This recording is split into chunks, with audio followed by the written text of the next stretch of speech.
Welcome to the podcast, Food Talks. I'm Dallas Townsend. I will be your host, and I act as the uninformed consumer, asking a nutritionist all the questions that you have. Hello, I'm Jordan Townsend. I'm our resident nutritionist here at Naturally You, and I'm here to inform the uninformed consumer, answering and helping to unpack some of your more difficult nutrition questions.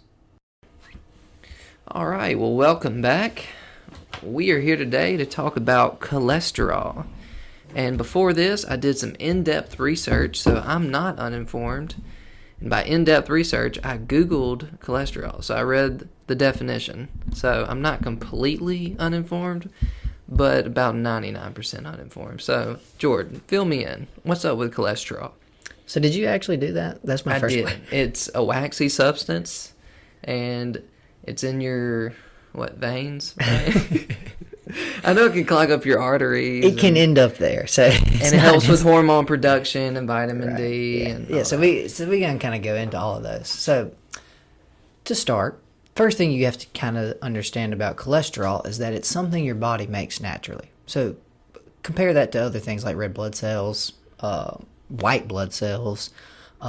We call them, a lot of people get their lipid profile. That we have a lot of different things that our body makes and uses to basically move around our body via the circulatory system, which is just to transport. So that's how we basically, all these things, even though they may be made in the liver, they got to get where they're going. So it's interesting that you mentioned that, because there are some times that it's more concentrated in the organs, and there's times it's more concentrated in the blood.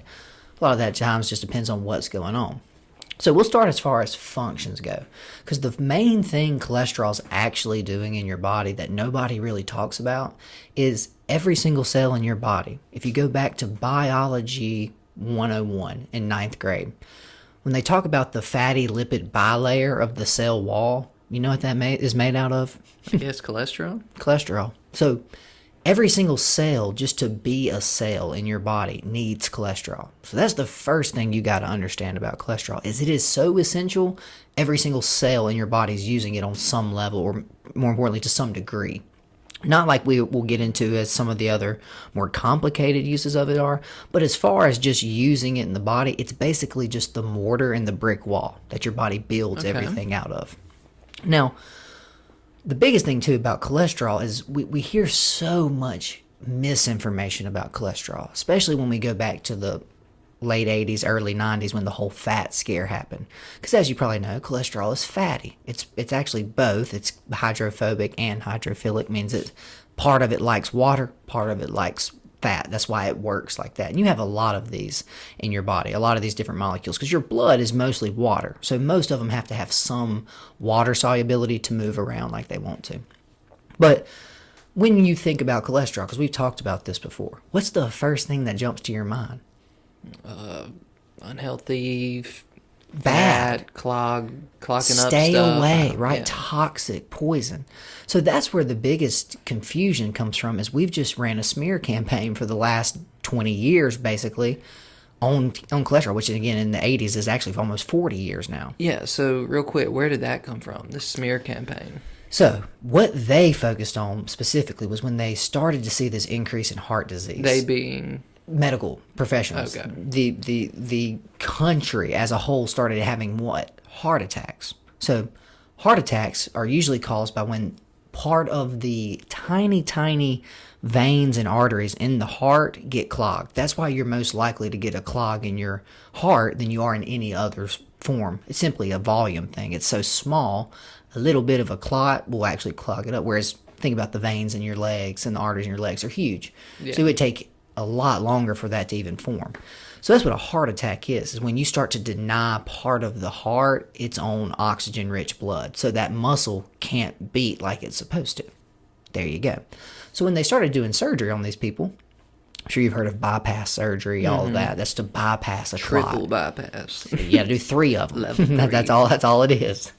So yeah, what a lot of that is, when they started cutting these people open, when they went into the actual arteries, what did they find? They found this sticky, fatty substance. And when they put it through a chemical thing, they found out, oh, this is cholesterol.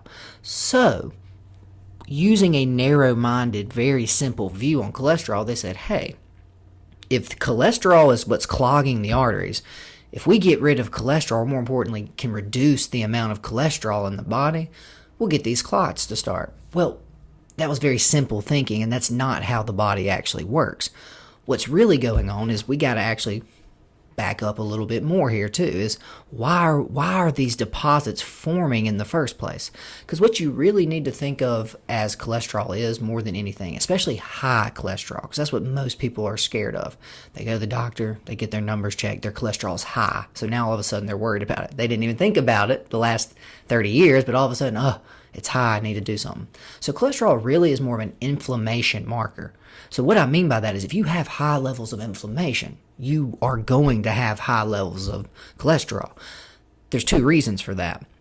The main one is the cholesterol you eat is not that important, mostly because even if you ate zero cholesterol, a good example of this are vegans and vegetarians. There's almost no cholesterol in plants. Now, there is an asterisk on that because some plants have some, because it uses cholesterol to make some of the plant sterols and phytosterols. But most plants are completely cholesterol free. You're only going to get cholesterol from eggs, meats, livers, that type, fish, anything that has the cells, because that's where most of your cholesterol is actually stored. It's in your actual cells all over your body. So the main thing cholesterol is doing, and the reason it's more of an inflammation marker than anything, is when you look at this whole body, your liver is going to only make it based off need. So if you have low levels of inflammation, the liver will turn down its cholesterol production. More importantly, if you need more cholesterol, because a perfect example are injuries. We don't really think about that type of inflammation, but that's a good type of inflammation. If you fall and break your leg, that swelling and all of that, body's going to send everything, including cholesterol and other things, to that area. Go ahead. And is all this high inflammation, does that come from what? So the most other part of their diet? That's what I was just about to get to. So yeah, the good form of inflammation is you hurt yourself. You smash your finger in the door. Well, the body's going to have to send some nutrients to that area. The problem is chronic inflammation, i.e. inflammation without a true cause, in the sense of if you're eating a bunch of sugar, if you're eating a bunch of grains like wheat, corn, rice, a bunch of processed foods with chemicals and all types of other preservatives in it, those are inflammatory as well. The problem is you eat those foods every single day for 20, 30, 40 years. So you have this now continually never changing inflammation. So the body's response to that is what? Let's get that cholesterol up. Let's send out some of these things. So it's a multi-pronged thing. The first thing you need to understand about cholesterol is, besides building everything, everyone knows what cortisone is, right? You get a cortisone shot or a cortisol steroids shot. I've heard of it, but I don't. They're used for inflammation. If you have inflammation, we've been able to synthesize that in a lab, and it's a drug. You can just go get cortisone cream and it reduces over the counter. Okay. You know where they stole that from? Cholesterol. More importantly, your body produces what are called natural steroids. That's where the whole juicing and all that thing came from. Those are things your body is already making. So that's one of the ways your body makes these natural anti-inflammatory things. It uses cholesterol. So if your inflammation goes up first and foremost, it has to produce more simply to make more of these other compounds. Now, cholesterol itself will actually be used, and that's when we get into the HDL, LDL. That's high density, low density. All that means is, the reason they say HDL is bad, high density means it's leaving the liver. It's going to drop off something or deliver something somewhere in the body.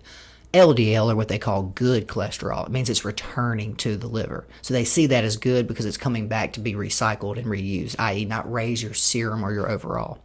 So that's the main thing, is first off, your body is running, as we talked about in our most recent liver podcast, he's already doing 1,000 other things. That's just one of the main production things it does. Now, cholesterol is even more complicated. We'll get into the whole heart attack thing just real quick too. Every single sex hormone your body makes, that's estrogen, progesterone, testosterone. You know what they're made out of? Cholesterol? Cholesterol. Is that the base? That's the base. That is the building block that it sticks all the other molecules, proteins, amino acids, anything that it needs to stick to that molecule. I mean, those are made in the private parts, but using cholesterol or? Yes. Okay. So, perfect example. Testes in men make testosterone. Ovaries in women make most of their estrogen. Now, the adrenal is kind of we'll have to do another whole podcast on all of these organs. No, on all of these organs. That's what's great. The adrenals are kind of the switchblade, I call it, the Swiss Army knife of the adrenal organs. They can make progesterone, they can make adrenaline, they can make testosterone, they can make estrogen, they can make pretty much all cortisol, all of these hormones.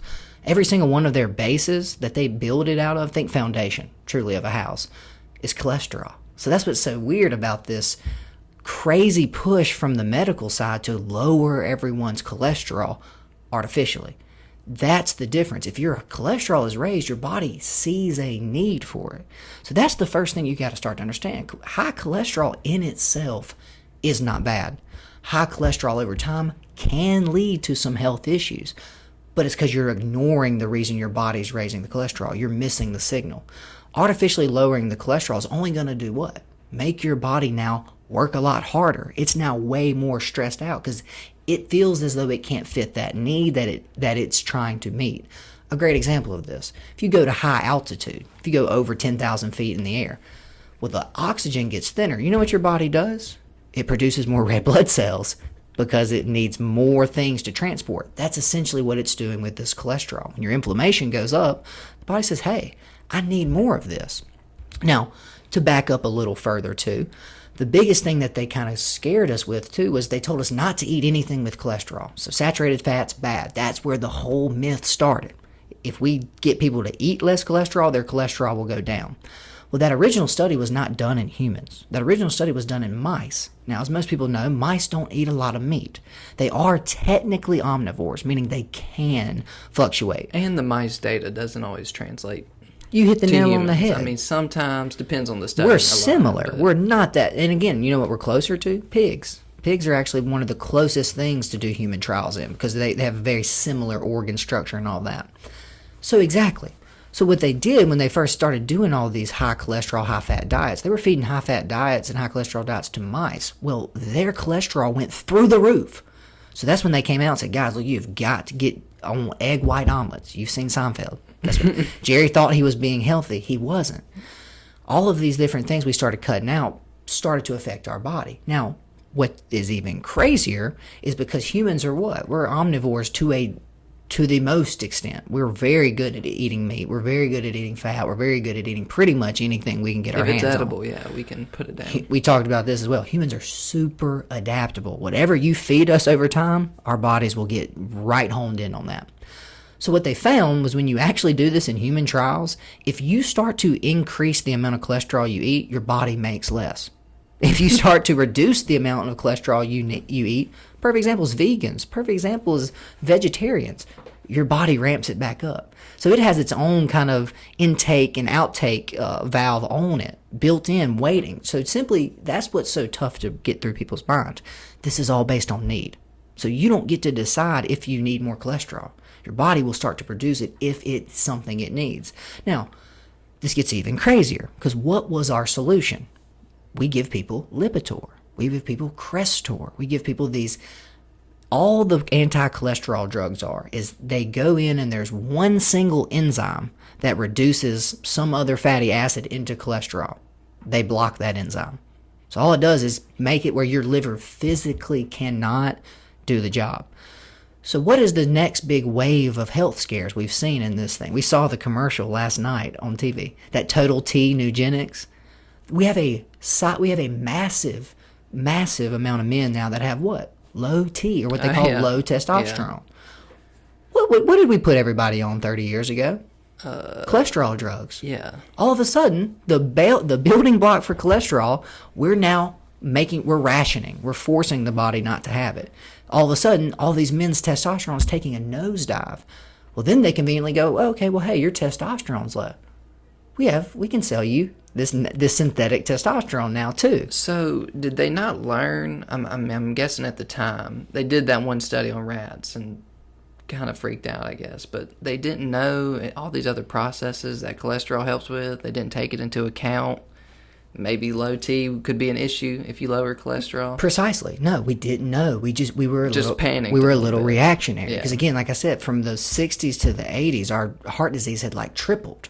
So it got kind of panicky. Still pretty bad now, isn't it? That's how you know the whole high fat thing is a myth, because from the same time, late 80s, early 90s to now, heart disease has again doubled. So was that the solution? No. That's what we're starting to figure out. So when you back up, the other thing is too, is you know what the number one side effect for exogenous or outside the body testosterone? Heart attacks. Because when you start giving these men with 50, 60, 70-year-old tickers testosterone, their bodies are not made for that level of that young, vibrant hormone. So the problem is that's why, too, naturally people don't really think about this either, but women's estrogen over time dips. Men's testosterone over time dips naturally. Because at 75, you don't need to be mouthing off to that 21-year-old. That's not good for your longevity. That's what people don't realize, is this is something that's ancient. All of this technology, our physical bodies are ancient, and they're set up for things that were happening 10,000 years ago. And don't the organs of the body naturally slow down anyway? Everything. Everything. So, everything does. Well, what it really is, your past breeding prime. So I said, why am I putting all this resources? They figure out why it does that? To stretch out the story. If you still produce the same amount of testosterone at 18 your whole life, it never stopped. Average human lifespan would be about 45, 50. Because you're burning the engine too hot. You're burning up all your resources. So, again, the irony, your body's trying to protect you. It's trying to stretch this story out as long as humanly possible. So that's what's even stranger about it. That's a natural process that should happen. But when you start giving someone who's already in their 50s and their testosterone's dipping Crestor, it goes to 0. That's devastating. You want to talk about feel bad. You want to talk about no energy, no drive. So what other side effects are there of having high cholesterol other than the potential to block the arteries to your heart? Is there any other problems? Not really. The biggest thing too with cholesterol is the main reason cholesterol got pushed as the main thing. The drugs are easy to make and they don't have a lot of side effects. So if you go Google the number one drugs right now, it's cholesterol drugs, it's antidepressants, and it's anti-anxiety. That's it. Those are the three big, and we're talking billions of dollars a year, every single year in these different drugs. So doctors are still putting people on this, thinking that cholesterol is a problem. They're still telling people that high-fat diets are bad. That's what I'm saying. We're so stuck and entrenched because it got into the medical literature, and we've had to fight for almost 30, 40 years to try to rework and figure out what's really going on. Because, again, it's easy. They like easy, Dallas. Hey, you just take 2 Crestor a day. You're good. You don't have to change your diet. You don't need to get that processed sugar out. You don't need to start exercising and do all these other different things. You just pop 1 Crestor a day. So that's where it got even crazier. So let's go back to the heart attacks, because that's where this all started from. So you got to start to understand what's really going on as far as your biology is concerned. So the easiest way to think about this is fat's not the problem. Sugar is the problem. And I'm going to explain how. The easiest way to think is Flint, Michigan. The problem that happened with their pipes is when they changed the water source. The new water source was more corrosive. It had more stuff dissolved in it. So when you eat a bunch of sugar, more important, you eat a bunch of carbs, or drink pretzels, a bunch of Coke and Sprite, alcohol, soft drinks, anything that's going to raise your blood glucose. Blood sugar or blood glucose is hard on the pipes, just like it is with Flint. So what happens is you get what's called arteriosclerosis or atherosclerosis. That's hardening and cracking of the arteries. So what happens is you get these little cuts or striation when you have that high blood sugar that starts to form on the thing. Well, as you would imagine, if your pipes start to corrode and erode away, you need to patch that up. That's what cholesterol's doing. Now, the main thing is the ones that are going to be the most affected by this are those tiny little arteries in the heart. So what happens is when these little cuts start to form, the body sends cholesterol to that inflamed area. That's why I said earlier it's kind of like the mortar in the brick wall. So what the cholesterol does is it patches over that cut. That's fine. If that's where the story ended, this would not be an issue. The problem, you keep eating sugar. You keep eating pretzels and cookies and crackers and pizza and pasta all the time. Not even all the time, months, years down the road. So what happens is that crack gets bigger. And it grows and grows and grows, and the body is not as adept as humans are. It doesn't have a lot of responses to that issue. So if that crack grows, it just sends more cholesterol,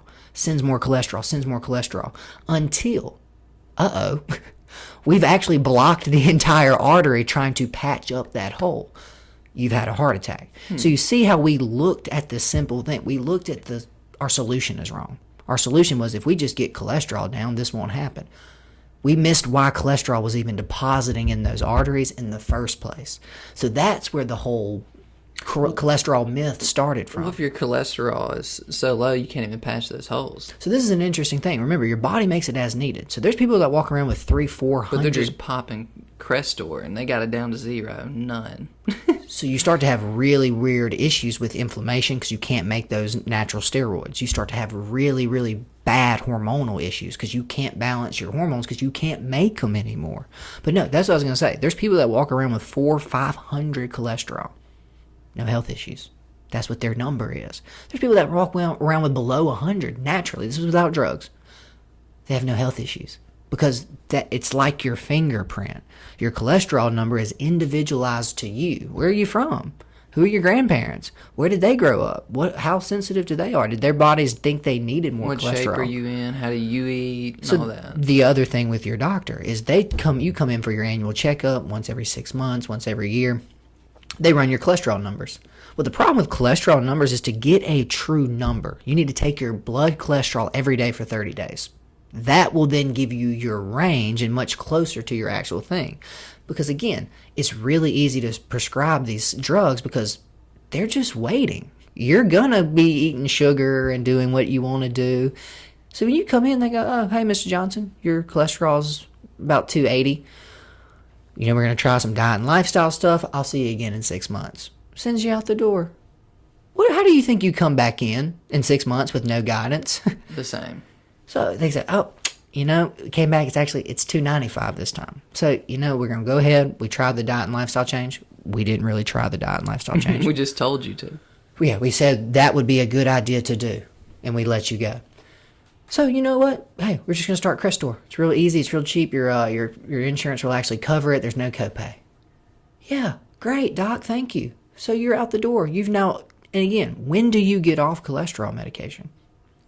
I would imagine never. And you now see why that's our number one prescribed drug ever. Everyone's going to show up for it. It has very little side effects as far as poisons go. You know what I mean? Yeah. You're not going to die from Crestor. You're not going to overdose on it. It's not going to stop your breathing flat out. So as far as the actual side effects go, they're mild. And then, of course, the other one, you get off of it when you die. That's the holy grail. This drug medications. Yeah, so the thing is now is you'll start to see they're trying to get people under 20 on cholesterol drugs. Why? Oh, this is just genetic, Dallas. There's nothing you can do about it. You're just going to have to be on Crestor forever. Or else you're going to have a heart attack. You see how it's always a cell of fear. It's always if you don't do this, you will die. You will X. You will. No, not necessarily. Your odds are, of course, going to go up, but let's address the real reason your odds of that heart attack are going up. Even if your mom and dad both died of a heart attack, you can make changes today that will keep that from happening. That's what we call epigenetics. We haven't even gotten into this one yet, but epigenetics is foods and your environment turn on and, more importantly, turn off certain genes. So yeah, if your mom drank and smoked and ate crappy and had a heart attack, but you don't, that doesn't mean that you're on the hook for a heart attack. Yeah. So that's just a completely different way of looking at medicine, because the first thing they ask you, family history. Oh, well, this is probably just genetic. Here you go. Get you out the door, see ya. But there's some really crazy side effects. The main one that people get from cholesterol drugs are like the cramps. This actually happened to our dad. Shout out to David Townsend. Our deer camp is in Port Gibson, so it's uphill, downhill, uphill, downhill, uphill, downhill. So he's out there scouting. Both of his calves lock up on him. So the reason for that is cholesterol is part of that muscle that helps it squeeze and contract, squeeze and contract, squeeze and contract. So by being on Crestor, he's out 2 hours away from camp by himself. Can't walk because those muscles locked up because they ran out of that stuff they needed. So that's when it gets weird. Your body doesn't need you to come in and artificially tweak this number. It's going to change every day. And again, like I said, if you don't eat it, it'll go up. More importantly, you start eating it, your production will go down. So that's what the other thing is. The amount you eat does not matter. It's not something you need to even be stressing about. More importantly, you're not really going to be able to eat enough to impact it. You'd have to eat way, way, way too much of certain foods. Meaning, the average person eats about 300 grams of cholesterol a day. Your liver makes about 1 gram or 1,000 milligrams. So I think I said 300 grams. I think 300 milligrams. Yeah. So about a third of your production comes from food. So that's the thing. Your body doesn't need that help. So that's the thing. You got to just understand when people start trying to artificially lower your cholesterol, that's like me coming in and saying, well, Dallas, we just need to get rid of some of these red blood cells. Just got too many. Do we? Too much blood in your body. He told me it was safe. He told me it would be better.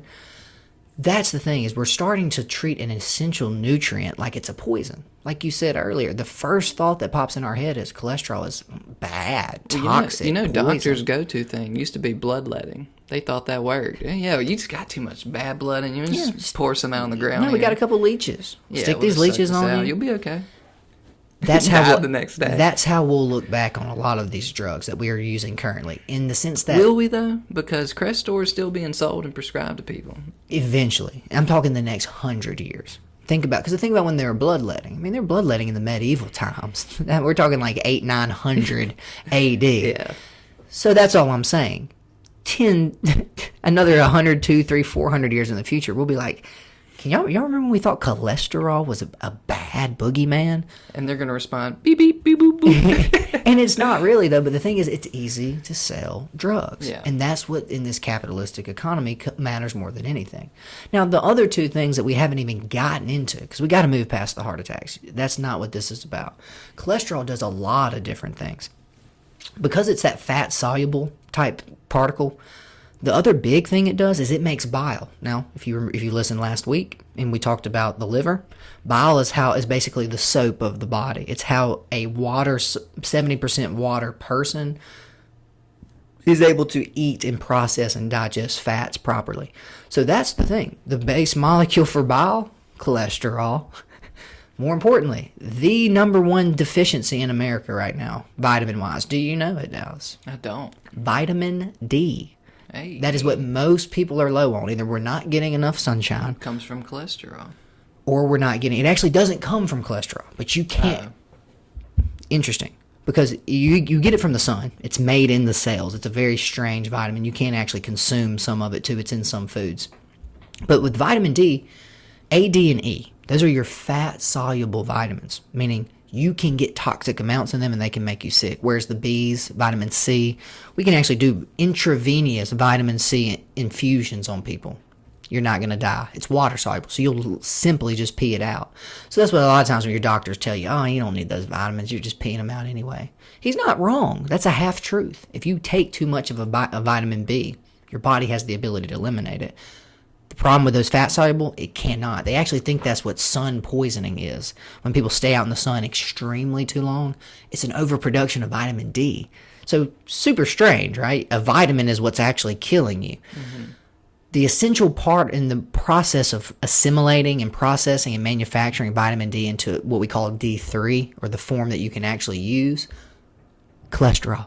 That fatty thing is the in-between. It's the mediator, basically, to help your body process and then, more importantly, move and then distribute vitamin D where it needs to go. So not only is it part of every cell, it's the number one vitamin deficiency that it curates, that it creates and helps process. It's also how every single time you eat butter, if you eat the fat off of a steak, if you eat salmon, the way that you assimilate that food through the bile is cholesterol. So you see how far out into the weeds we got on cholesterol and thinking that it was something toxic to us, that it was hurting us, that there was something that it was causing bad in our bodies. Whereas cholesterol is just something you need. Like I said, I equate it to red blood cells. It's something the body makes based on need. If you go up high altitude, it makes more. You come back down, it makes less. We're adaptable. So that's where all of a sudden we got so off the mark trying to come in and exogenously. Y'all hear me say that a lot. That just means outside source. If you come in and start modifying that, the body starts to kind of freak out. And you know what long-term the real problem of that is? You put more burden on your liver. Because remember, the liver is what actually produces cholesterol. So not only does it have to process the drug, Crestor, we talked about phase 2 and all that crazy stuff. More importantly, the liver is trying to make cholesterol. Well, this outside source is keeping it from making cholesterol. So now the liver's looking around like, well, I'm caught between a rock and a hard place here. There's inflammation all over this body, and I can't, every time I run this process, it stops. Every time I run this process, it stops. Every time I run this process, it stops. And the scariest thing to me more than anything about cholesterol is the number keeps changing. What I mean by that is you really go back to the OGs, the original guidelines, it was between like 300 and 250. They want people's cholesterol under 200 now. So why, Dallas? Well, when it's 300 to 250, that's like less than 15% of the population that are going to be eligible for your drug. If you just slide the imaginary number that you invented down, hey, 69% of the population are now eligible for Crestor. Oh, that'll help sales. So you see how strange of a system we've set up. As in, we're not really looking to keep people from dying or having a heart attack. It's drug companies pushing a product, just like General Mills. That's where we start to get confused. They're all companies, and their bottom line at the end of the day, sell more. Not make sure you have all the vitamins you need, not make sure you get all the nutrients you need, not make sure we keep you healthy. Buy our product. Do we know the long-term effects of these, like, reducing your cholesterol this long over time? I mean, it's messing with hormone production. The cracks are starting to form, and that's why I say we'll look back on this like bloodletting with these crazy side effects and the low T's and the women's estrogens and all this crazy stuff that's starting to get to like near zero. I've had multiple clients come in and they say, yeah, my doctor took my testosterone number. It was 0. Oof. Okay, yeah, it should be lower, but it shouldn't be 0. I mean, you're in your 50s. So that's what we're starting to see more than anything. But to me, the biggest problem with cholesterol, too, is like, well, I said, but the whole prescribing of them is they've even done studies on this. You know who ran the main studies on this? Insurance companies, because that's who's on the hook for them. So they actually did a study of people in nursing homes on Crestor and off Crestor. The people off didn't, or the people on didn't live any longer. They actually did not increase survivability at all. So that's why if you really want change to happen, get another $1 billion corporation who's paying through the nose for these drugs involved. Because they started looking and they said, okay, if we're paying for 75% of these seniors to have this drug, let's see the effects. There were none. They were not living any longer. Now, the other the problem too is the number one thing that these things start to impact is your brain. The reason that is your brain is over 60% fat. So when you start to consume these things, the body now can't regenerate those cells like it wants to because there's not enough cholesterol on board. It can only use it for what it prioritizes things. So a lot of what we're starting to see too is in huge record amounts is what? Dementia, Alzheimer's, all these neuro diseases where they start to degenerate and break down over time. Duh. That's what this podcast is about. Let's step back. Look at all the data and see if this is actually something that's making sense. I don't understand. I mean, I get they saw the study and they freaked out, but do they not take into account people have been eating and had normal cholesterol for thousands of years?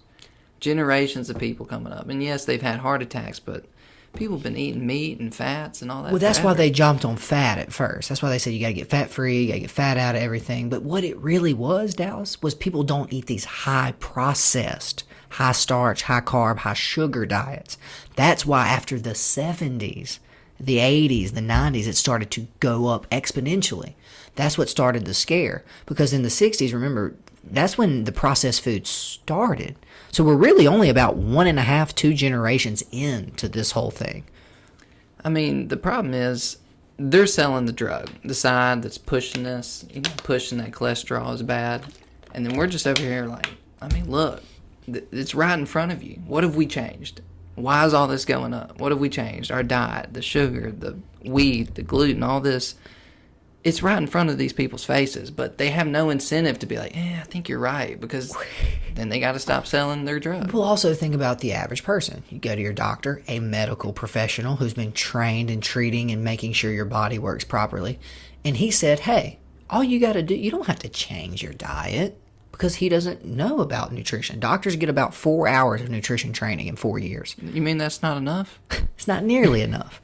So again, we're all a little biased, right, based on what we're trained in. That's what I tell my clients a lot of times, is think of it like this. You go to your surgeon and ask what you need to do. Let's do surgery. Let's cut it out. Let's get it.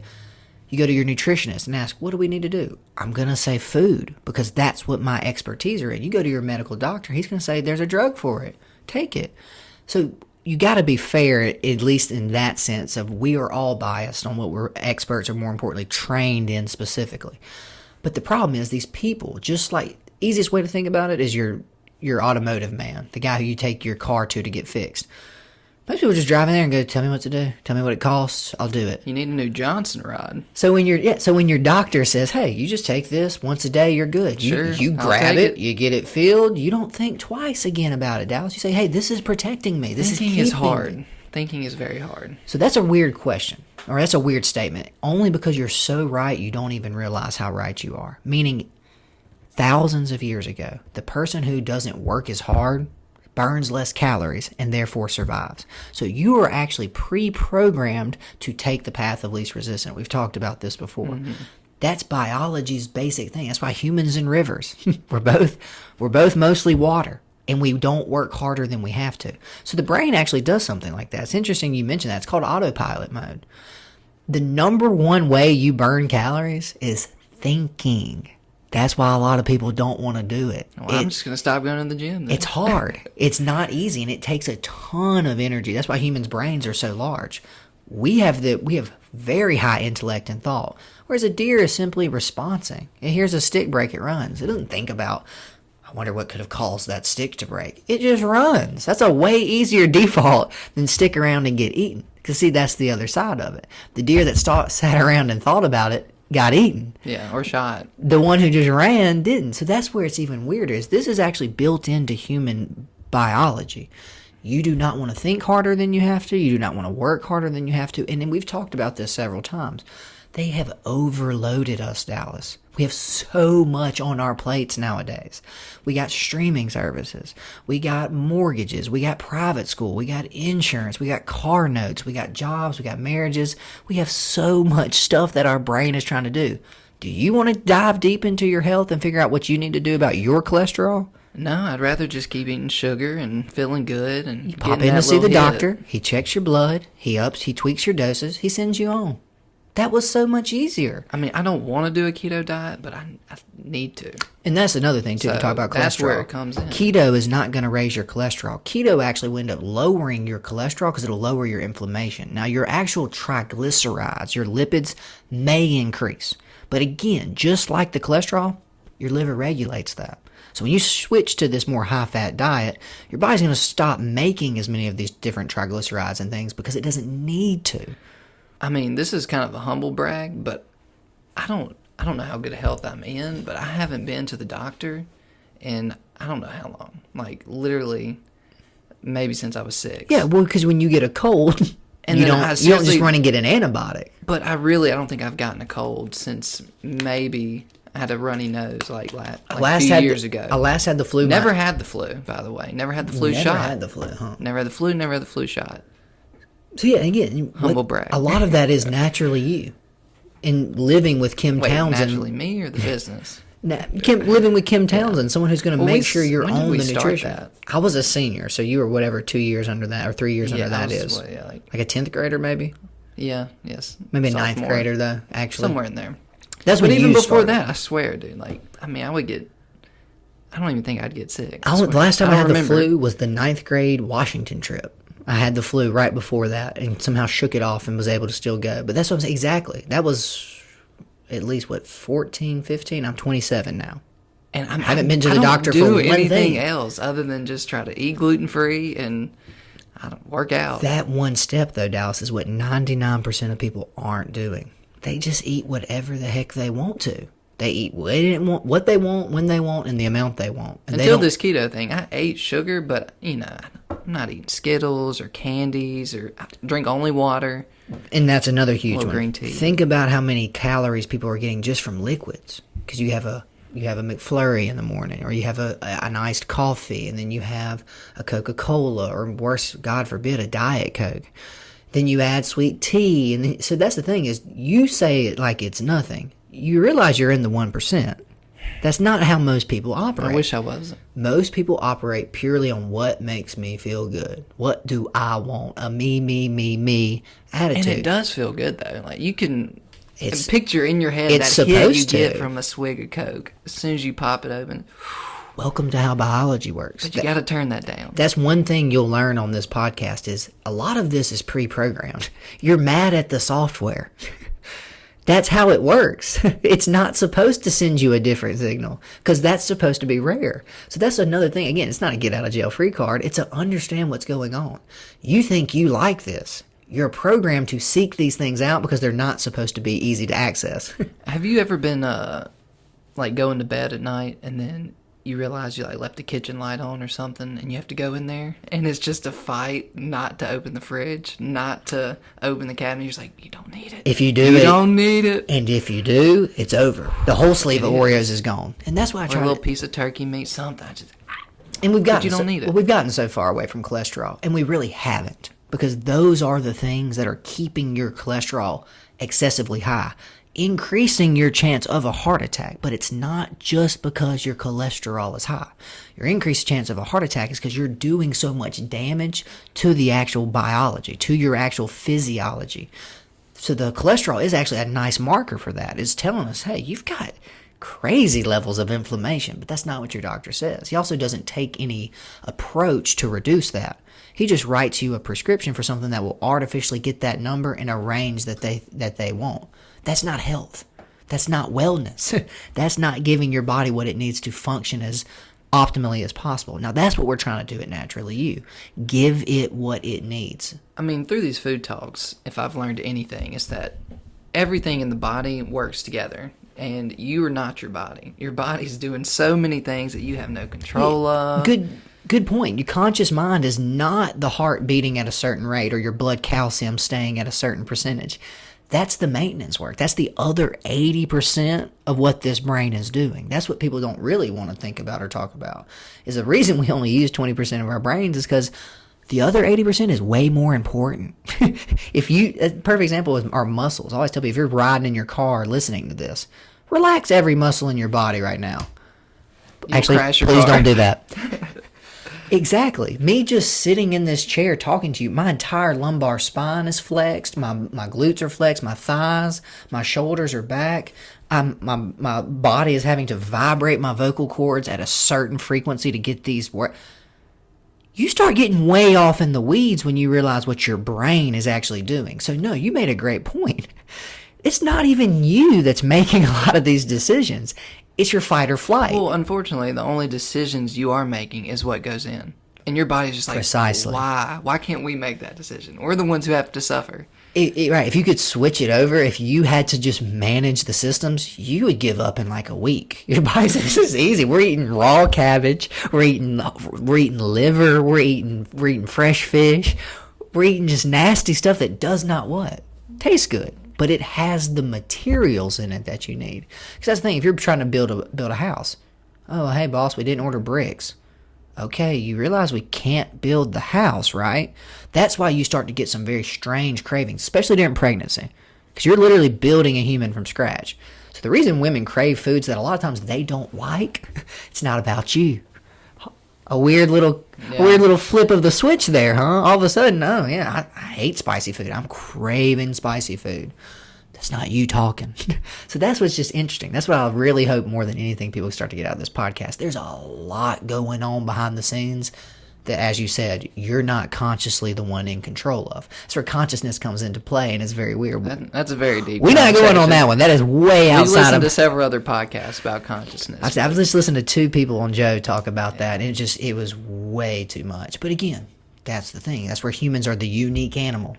We don't just, I think, therefore I am. Deer don't know why they're deer or why they want to... Deer don't understand the rut. You realize that. Yeah. Deer don't know why a certain period of time they want to start to reproduce. They just do. They just get ready to go. They just do. So that's where it's interesting is you now are, because you're functioning on this higher plane, humans' biggest problem, we can outthink ourselves. Like you just said, how many thousands of years have people been eating high-fat stuff, olive oils, fish, meats? We weren't having heart attacks. We weren't having any of these problems. All of a sudden, because we now can understand, we have microscopes, we have chemistry, we're able to actually go figure out what these things are, and then make these modalities or methods to lower these things. That's a market. Now, as we live in a capitalistic society, that's how capitalism works. Figure out a problem, whether it's right or wrong. and then find a solution to it. The problem with capitalism is people's free will. They can't say no to these addictive substances, and there's no incentive to make the person say no. And they're not explained. Yeah. It's funny. We always talk about this. It's funny how we know we're not allowed to market cigarettes to children. We have to keep people away from nicotine. If you give people nicotine too early, they're hopelessly addicted. Sugar is on every single shelf of your house and in your grocery store. It does the same thing. That's where it starts to get weird. We don't associate it and that's why I say it's ignorance. It's not you're dumb. No one explains this to you. More importantly, no one tries to protect you from yourself. That's the human conundrum. We are our own worst enemies most of the time. Well, this has been great. Do you have anything else left on I think we hit most of them. That's awesome. Perfect. Yeah, we hit all of them. Okay, well, that has been the cholesterol talk. Very informative. So, I mean, to summarize, what is it? It's just helps move processes around the body from the liver cholesterol to the brain to the... To summarize, cholesterol does pretty much everything you could imagine in the body. So lowering an essential nutrient is not going to make you healthier. Figuring out why your body thinks it needs to produce so much more of this is the real solution. And then changing that dietary or lifestyle management or method. All right, folks, this has been the Food Talks podcast. Y'all be sure to like, subscribe, and give us any feedback you have. We'll see you next time.